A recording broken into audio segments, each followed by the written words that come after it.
This is KVBC Channel 3, Las Vegas, Nevada. We now begin another broadcast day. Channel 3 is owned and operated by Valley Broadcasting Company.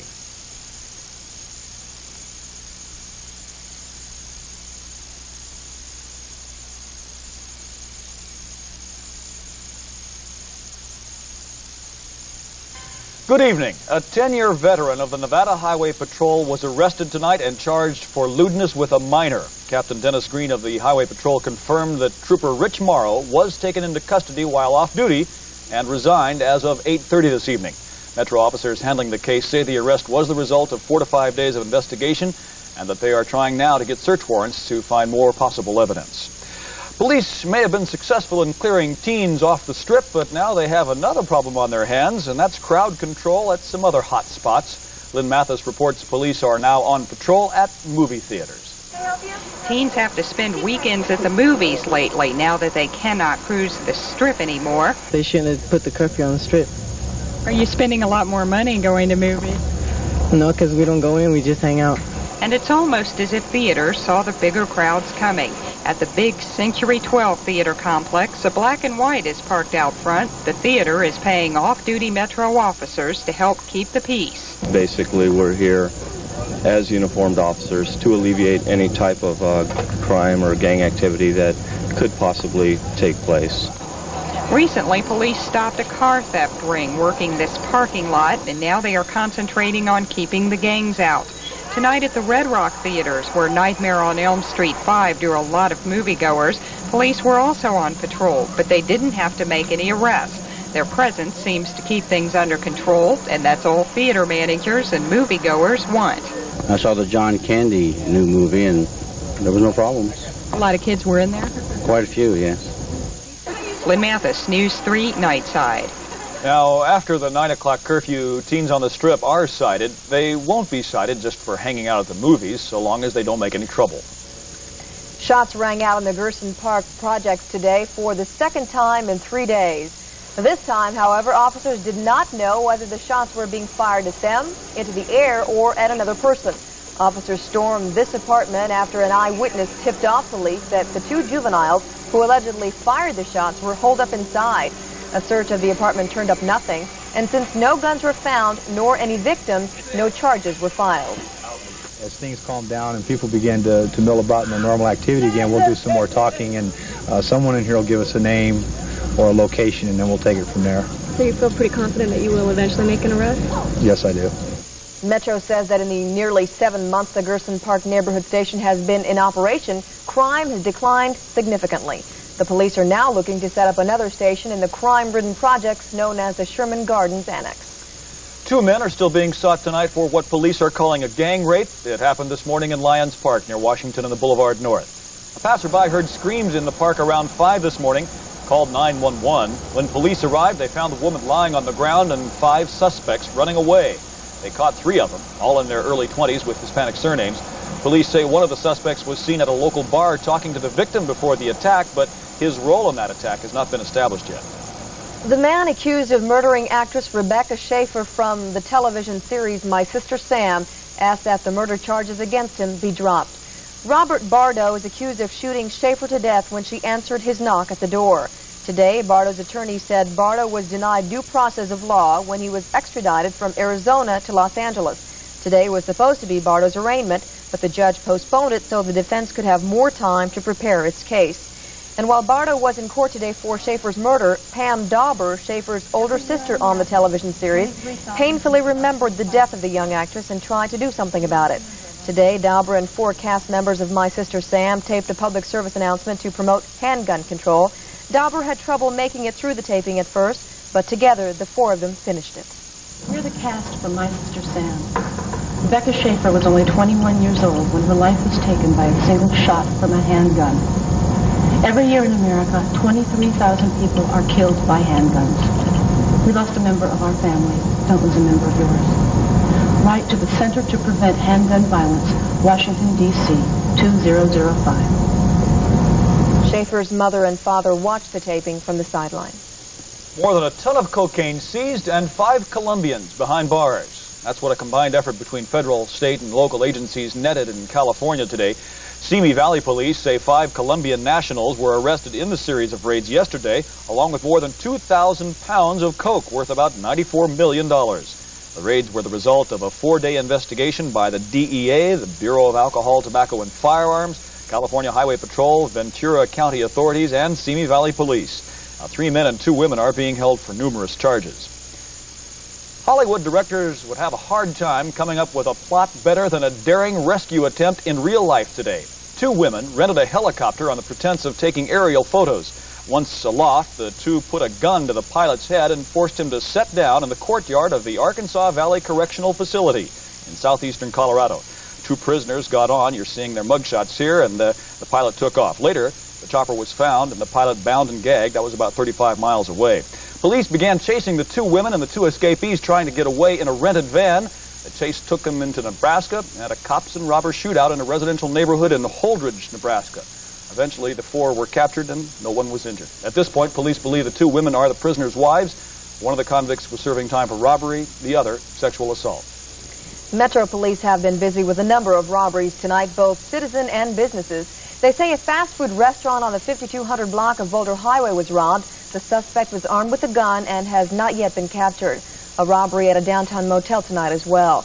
Police are also working on an accident involving a pedestrian near the 1400 block of Eastern. North Las Vegas police are having a fairly quiet night with the usual number of disturbances. In Henderson, police made 7 arrests tonight. 1 person was arrested for grand larceny and assault with a deadly weapon after he tried to storm into a business with his car. The Highway Patrol has been fairly quiet, and the fire department is reporting no major fires. That's Night Beat. Coming up next on Nightside, senior citizens tired of nobody listening to them do something about it. And the handicapped argue that the state should spend more money on them instead of tortoises. You know, wildlife and all that, but when they're going to give $1 million to help save some turtles, and they won't give us $100,000. We'll have these stories coming up next.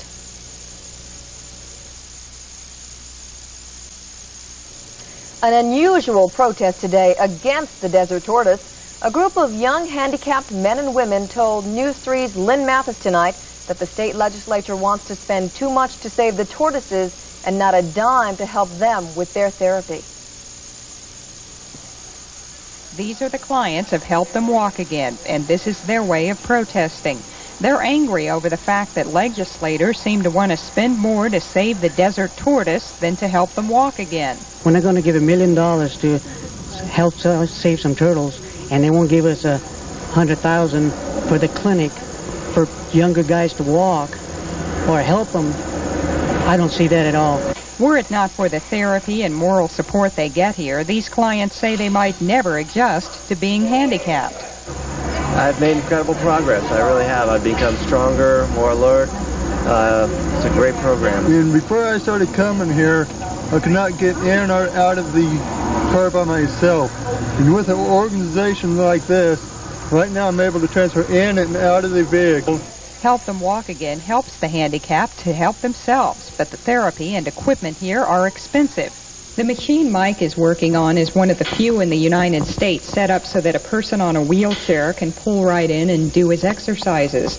Help Them Walk Again still owes $4,000 on this machine and may lose it if more money doesn't come along. Help Them Walk Again wanted $200,000 from the legislature over the next 2 years, but that money's been cut from the proposed budget. Volunteers were going to try to match that money through fundraisers. Instead, they are making cutbacks. The nurse who ran the swimming pool therapy was let go. The pool is hardly ever used, and clients are afraid their dream for an even bigger program will sink unless the state can help to pay for it. Lynn Mathis, News 3, Nightside. The founder of Help Them Walk Again will make one last-ditch effort before the legislature's Interim Finance Committee. She hopes to appear before them next month. And a group of angry senior citizens chased down one of the nation's more powerful politicians today. They're angry at Congressman Dan Rostenkowski because he wouldn't talk with them about federal health care.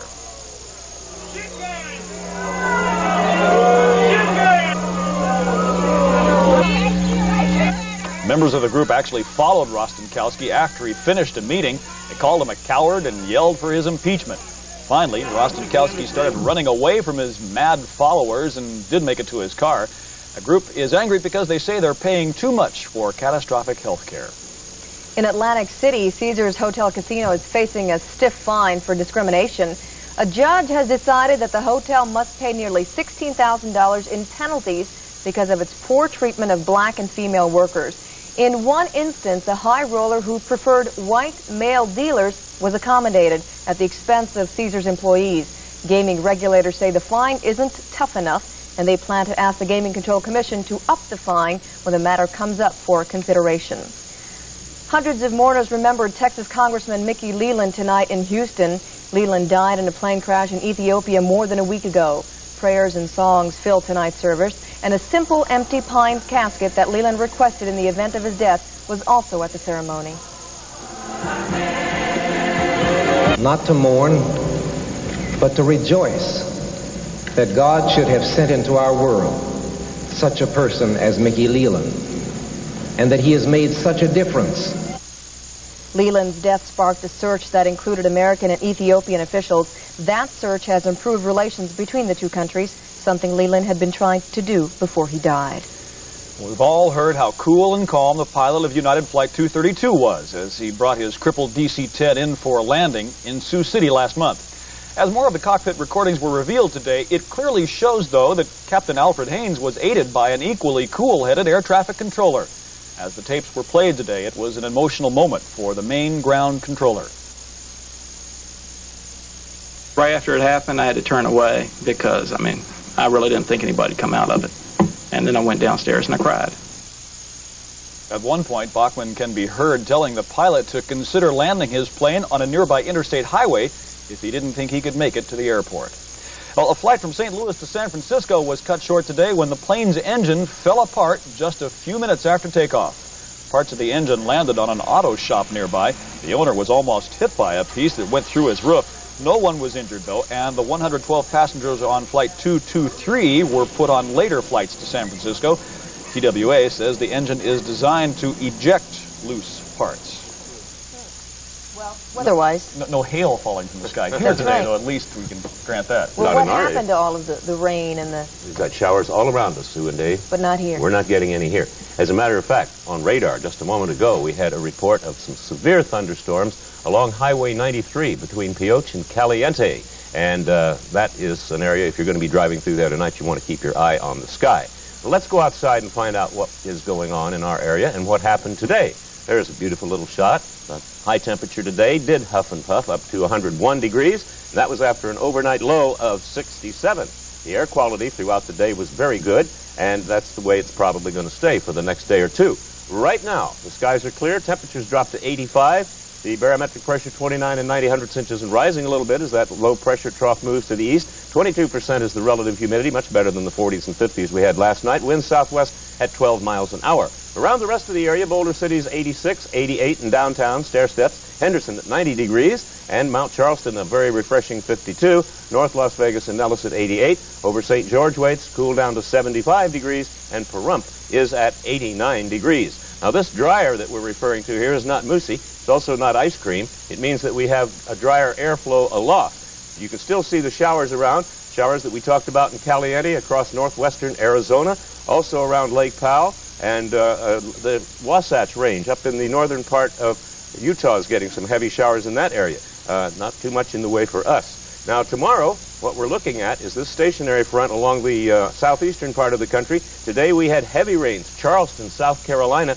had 3 to 5 inches of rain in about 2 hours this afternoon. Flash flood warning is out tonight for parts of Maryland, West Virginia, and Virginia. So if you're flying into there tomorrow, you may want to take a check. Also, heavy showers and thunderstorms down over Florida and back along the Gulf Coast. Tonight, we're getting heavy thunderstorms through the Dakotas, right down into western Nebraska, and up until midnight tonight, there's a flash flood watch out and a severe thunderstorm warning out for western parts of Kansas. There goes the wheat crop. Our heat showers continued over most of the west, over the plateau, the basin, and the mountains of the southwest. The rest of the West just very nice. Readings in the 70s in the Pacific Northwest, 80s and 90s along the coast, and that's going to continue right on through tomorrow. As a matter of fact, if you're headed for Seattle, it'll be a beautiful 78, 81, and after the fog and clouds clear away in Los Angeles, nice there. We're prone to our afternoon showers. We have to leave that into the pattern. But in the east, we'll be looking at more showers and thunderstorms as this front moves to the east from the upper Great Lakes, the Ohio Valley, right down into the Missouri Valley. This front's going to be tapering off into the ocean, but we're still going to get a lot of showers. So if you're headed for New York,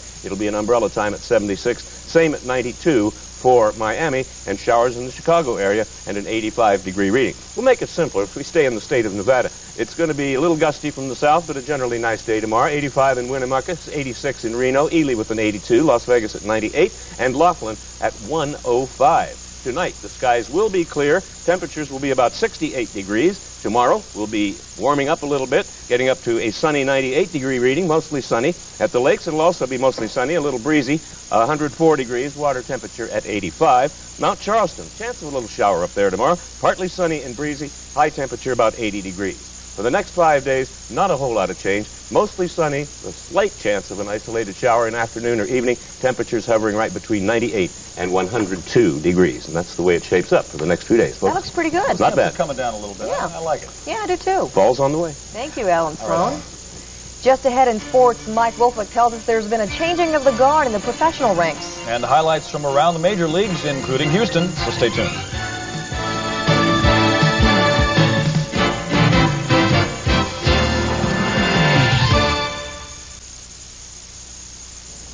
We would like to welcome the newest member to our Channel 3 News team. It's Mike Woolfolk, who will be our sports anchor on the weekends and who is filling in for Colin Calvary tonight. What a great night to start. We got Jim McMahon leaving the Bears and going to San Diego. Big news, and there was also a changing of the guard in New York. We'll talk about that also. We begin tonight, folks, with some personnel changes in the professional sports ranks. First, the NFL, where the Chicago Bears cut a deal with San Diego, the Chargers, which sends quarterback Jim McMahon to the coast.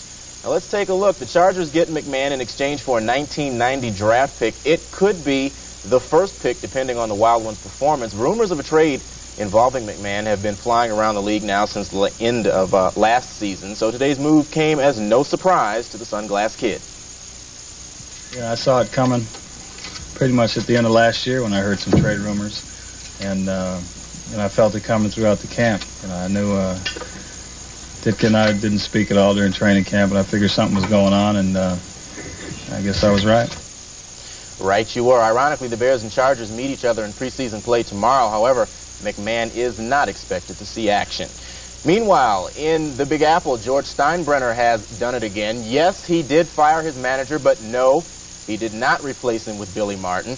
This afternoon, Steinbrenner gave Dallas Green the boot in favor of former Yankee shortstop Bucky Dent. Here you see Dallas Green leaving the hotel in Detroit. That's where the Yankees are playing a series this weekend. Now, Dent will become the 11th, count them folks, the 11th manager in New York's short George Steinbrenner history. That's since he bought the team in 1973. Now, Dent got his first test tonight at Tiger Stadium. You see here he gets the good luck handshake, but it didn't do him any good. Chet Lemon first inning at the plate. Alan Trammell on base, and Chet smacks it. He tags it, yes, upper deck left field. That's a two-run homer. Again, I said, folks, the first inning, Detroit takes an early lead. Then a couple of batters later, here's Rich Shue. And this one will go to the lower deck in left field. The Tigers have a quick 3-0 lead, and things just kept going that way for the Yankees. Let's take a look at the scoreboard. Detroit wins this one 7-3. Toronto beats Baltimore. Very important series this weekend. Baltimore leads the American League East, but only by half a game tonight. Boston loses to Milwaukee. Texas over Chicago. Kansas City by 2 over Seattle. It was Minnesota over Oakland. And California downs Cleveland. Well, in the National League, the Eastern Division leading Chicago Cubs travel to Houston to take on the Astros. Let's go to the Astrodome, where we pick up the action in the Cubby second. Andre Dawson at the plate. He smacks this one up the middle to center. Folks, this is career hit number 2,000 for Andre. Nice little milestone. Watch this defensive play here. Great one. Vance Law with a leaping backhand catch to throw Houston's Jim Clancy out at first. But Houston makes a move in the fourth. Kevin Bass flies to left. It will score 1 run. They try to get 2 because the ball is bobbled. Here comes that second one. He's trying. Keep going. Tagged out at the plate. Chicago leads this one early, but the Stros come back to win it. Let's take a look at the National League scoreboard. Houston comes back after being down 5-1 to Chicago. They win it 6-5 tonight. Cincinnati and St. Louis, 6-2 Cincinnati, the winner in this doubleheader. They're still playing, believe it or not. Several rain delays. It's tied 3-3 in the eighth, the second game. New York downs Los Angeles 3-2. Montreal over San Diego 5-2. Frisco downs Philly 5-2. And Atlanta bombs Pittsburgh 13-6. Well, the 120th running of the Traverse Stakes takes place tomorrow at Saratoga Springs, New York. The odds-on favorite to win this one is Easy Goer. Does that name sound familiar? It should. That's the same horse that won both the Belmont and the Whitney Stakes earlier this year and won them by a combined 12.5 lengths. Folks, just how strong is this horse? The Traverse Stake is 1.25 miles with a purse of $1 million and is restricted to 3-year-olds. Now, here's a quick look at the entire field and the odds as they stand right now. Number 1, Shy Tom at 12-1. Clever Trevor, 5-1 in the second position.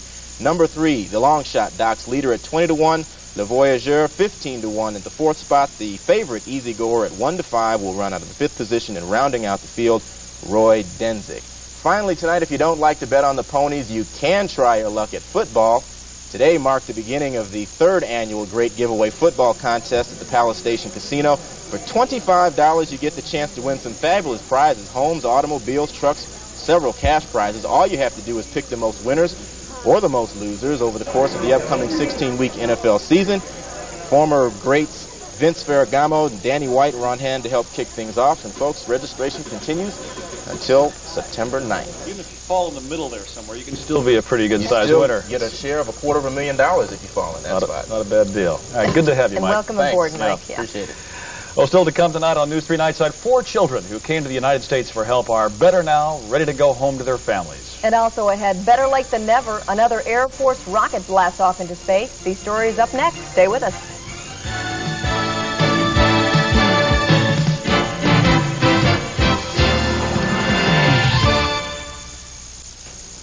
The latest U.S. military satellite is in orbit tonight. An Air Force Delta II rocket blasted off this morning from the Cape Canaveral Air Force Station. About a half an hour after blastoff, the rocket successfully released a $65 million military navigation satellite. The satellite is the third in a planned system of 21 such beacons. It continuously broadcasts radio signals coded with timing information. The launch was 5 days late because of bad weather on Florida's eastern coast, and a technical problem further delayed the liftoff by 8 minutes. Like you said, timing information. Yes. 4 Armenian children who were flown to a Fresno, California hospital after that terrible earthquake in December across the Atlantic are now getting ready to go home again. The children haven't seen their families since the earthquake in Armenia. The children range in age from 8 to 15. They'll leave Sunday for Disneyland first, and then on Monday they'll head for home. There are about 5 more Armenian children still at the Valley's Children's Hospital. They should be ready to go home in about a month. Okay, and before we leave you tonight, we do want to say good night and good luck to somebody very dear to us here at Channel 3 News. Now, you don't see her before the camera. She is behind the camera. She is our 11 o'clock news producer, Denise Rosh, and she's been here for a long time. She's the one with the red hair. Right, that's her right there. Now, Denise is going to Yuma at our station there, our sister station, KYMA, where she will be the morning show cut-in anchor and do some dayside reporting. She'll be on air from now on, so if you happen to get down to Yuma, say hi to Denise. She's always had a low-key style around here that really gets things done, and we're going to miss her. She's a great friend, really going to miss her. Good worker, and we wish you the best. Denise, good luck in Yuma. And come visit often. We'll be visiting her often, I'm sure. We hope to get down there. Well, that is our newscast for this Friday evening. Thanks so much for being with us. And we'll see you again on Monday, but join the weekend crew for all the news this weekend. Good night.